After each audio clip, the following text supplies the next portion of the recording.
pada kita di zaman dulu ada staples, kita hektar gitu, itu juga aktivitas meningkatkan stresor, mengangkat dengan menggunakan jempol lebih sering gitu, atau aktivitas memasak yang terlalu lebih intens dari biasanya gitu ya.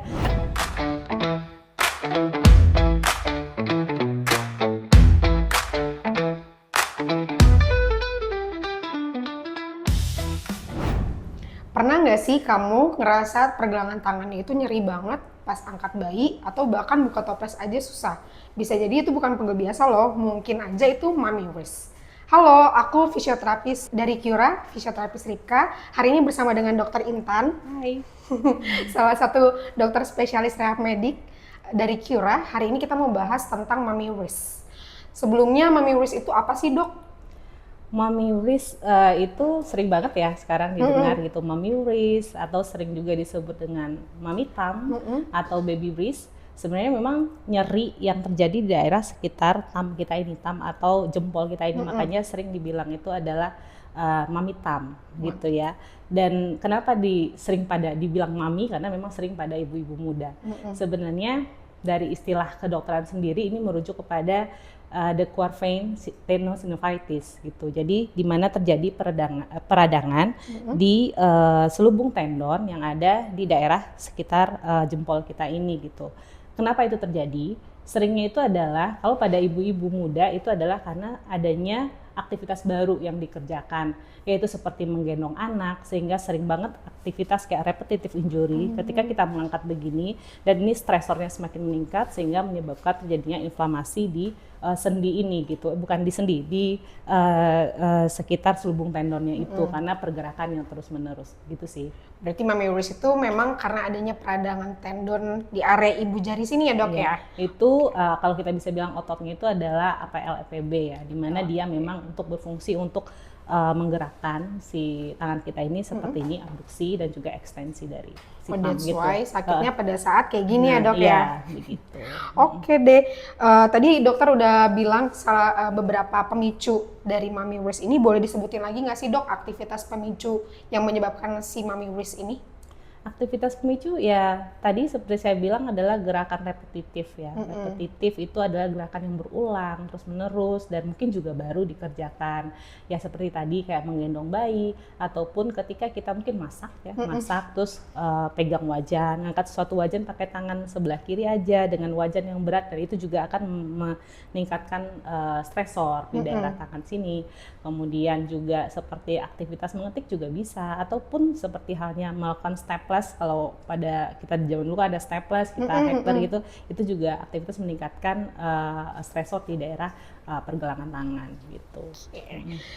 Ada nggak sih gejala khas yang membedakan mommy wrist sama pegel-pegel yang bukan karena mommy wrist, Dok? Kalau yang bedakannya yang pertama, gejalanya yang pertama itu ya seperti biasanya inflamasi ya, nyeri, pasti rasa nyeri di daerah tersebut gitu. Terus rasa ketika mengangkat tuh tidak nyaman, sakit kan.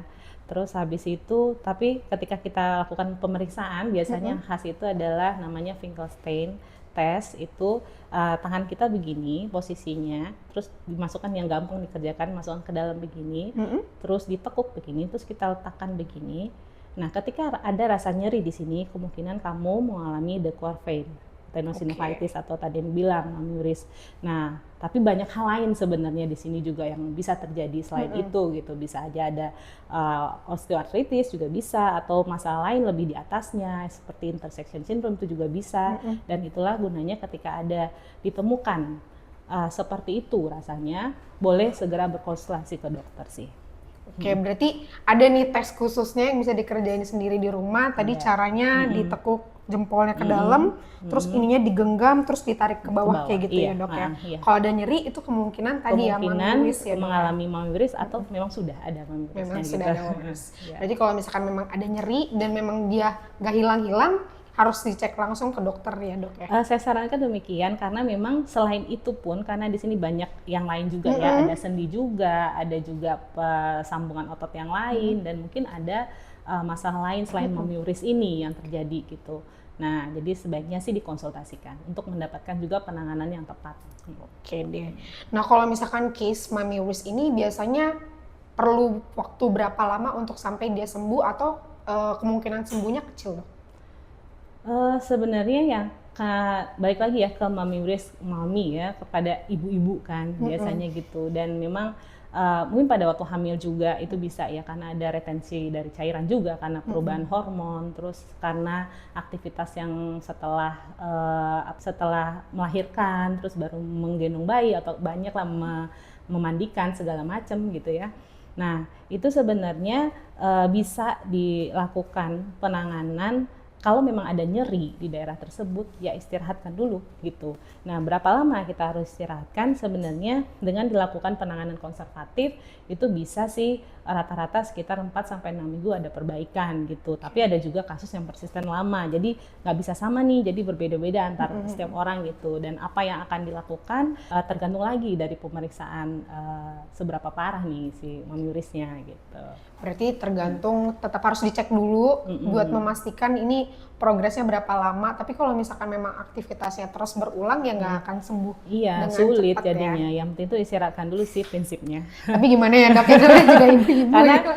nyeri kan itu sinyalnya, sebenarnya sinyal dari tubuh kita bahwa you stop, kamu harus berhenti dulu gitu ya. Sip deh. Kalau misalkan mamiuris ini ada kemungkinan dia kayak menjalar ke area lengan atas atau ke jari-jari lain nggak sih dok? Kalau pure mamiuris? Sebenarnya enggak sih, Enggak ya? cuman memang kalau udah terlalu lama pasti juga akan merasakan rasa spasm atau pegel daerah atas ya, karena kan memang otot ekstensornya juga ke atas gitu ya.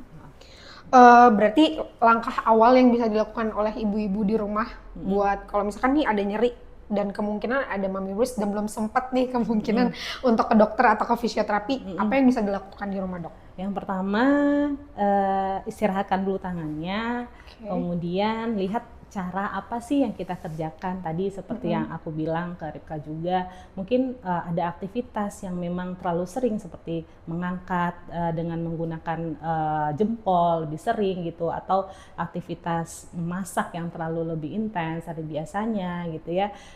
Itu berarti istirahat dulu, kemudian boleh dikompres dingin sih kalau memang lagi nyeri ya gitu. Terus menggunakan splint sebenarnya, dan itu gampang kok, banyak di e-commerce juga yang jual splint gitu. Jadi tujuannya adalah untuk mengistirahatkan dulu, dan setelahnya sih memang sebaiknya sih langsung dilakukan pemeriksaan ke rehab medik, kemudian lakukan fisioterapi gitu. Jadi berarti langkah awalnya buat ibu-ibu yang di rumah tetap harus rest dulu ya dok ya. Mau nggak mau.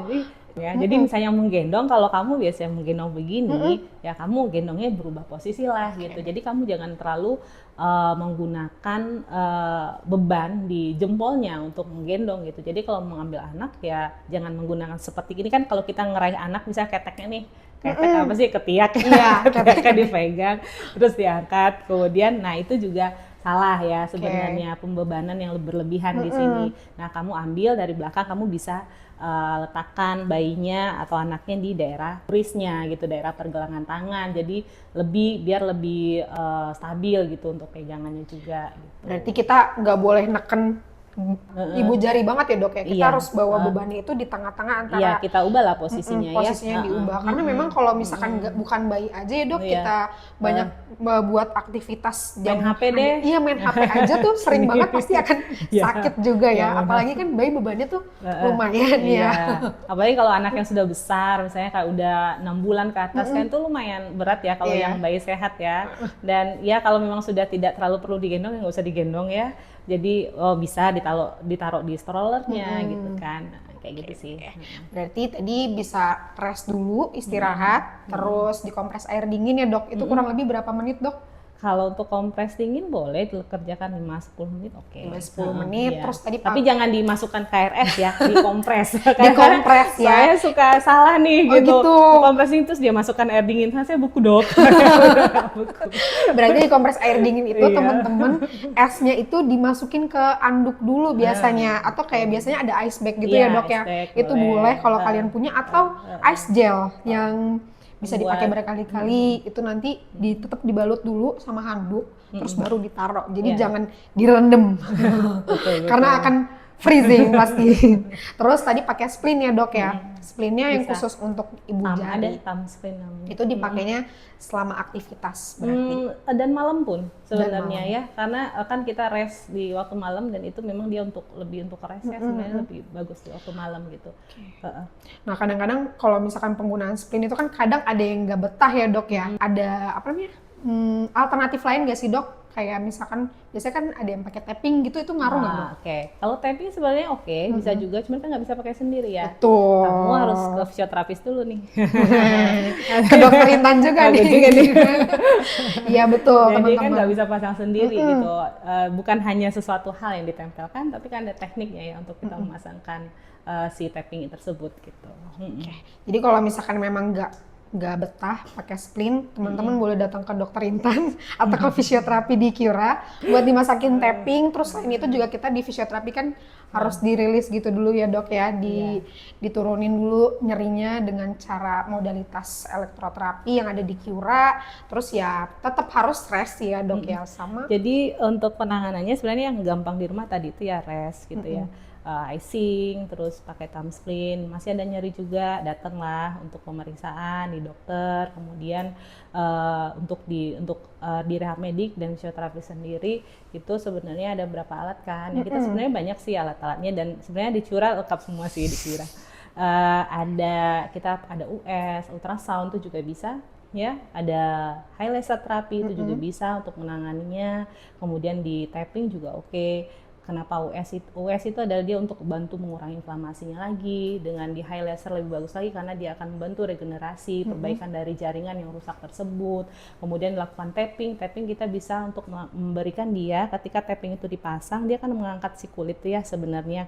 Nah, dia itu akan meningkatkan mikrosirkulasi di bawahnya, meningkatkan vaskularisasi dan juga meningkatkan aliran drainase dari limfatiknya sehingga akan mengurangi rasa nyeri dan akan juga membantu penyembuhan jaringan tersebut gitu. Nah, jadi ya jangan dibiarkan ya, kalau lama-lama juga nanti jadinya tidak baik ya, maksudnya dengan dilakukan terapi akan lebih mempercepat perbaikan. Betul. Jadi teman-teman siapkan waktunya untuk memperbaiki kalau misalkan ada keluhan, ya itu tadi dokter Intan bilang nyeri itu adalah alarm tubuh kita ya dok ya. Pasti ada sesuatu nih di tubuh kita yang mungkin harus dibantu diperbaiki dengan bantuan profesional. Terus jangan lupa tadi ya dok, ergonomis cara mengangkat bayi. Nah, iya. Terus ngulek juga kadang ada yang sakit banget tuh guys. Itu ngulek terlalu sering ya. Sekarang kan ada blender ya. Bener. Nggak apa-apa kok, sama aja enaknya dengan blender dan ngulek. Kadang-kadang kan, oh enggak ini enakan diulek, enggak ya dok ya, sama berarti ya. Menurut kita sama aja sih. Menurut kita sama aja. Jadi ergonomis, gendong anak, terus tadi resting, kompres es, terus tadi pakai splint, dan kalau memang tidak membaik berarti harus dibantu dengan bantuan profesional. Ya. Paling segitu dulu untuk hari ini dokter. Terima kasih teman-teman yang udah menyaksikan video hari ini. Terima kasih juga dokter sudah menyediakan waktunya. Ya, next time kita ketemu lagi. Ya. Oke, untuk ibu-ibu kalau misalkan kalian punya keluhan, salah satunya tadi Mami Wis, boleh datang ke Cura dan minta bantuan profesional dari Cura. Salam sehat.